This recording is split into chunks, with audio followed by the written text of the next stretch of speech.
Pumunta pala ako dito kina maayong adlaw Aisel Espinosa.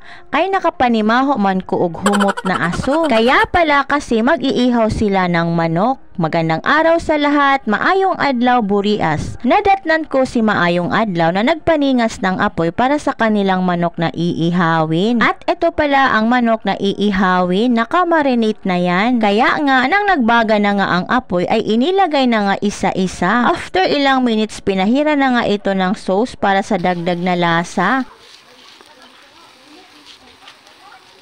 At dito lang talaga sa isla namin na ang patungan ng aming ihawan ay case ng beer.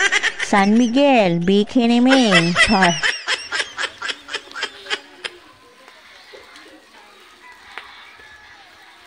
Medyo malakas nga ang apoy at mahangin kaya yung ibang parte ng barbecue ay may sunog. Pero goods pa rin yan, masarap pa rin yan kahit medyo sunog.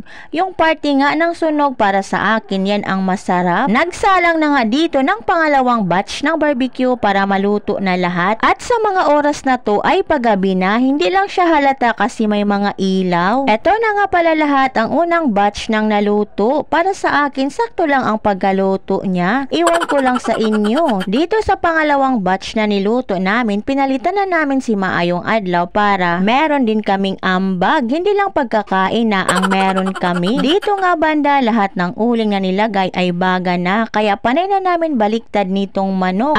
Kay kung nakapagsalita itong mga parte ng manok na inihaw namin, ay nagreklamo na ito kay nalipong na siya og bali-bali. Tumulong na nga din ako para meron din akong ambag at mainit na nga talaga ang apoy. Kaya dito banda nakakunot na ang noo kay init man. O siya, paano yan? Magluluto muna kami dito at gabi na.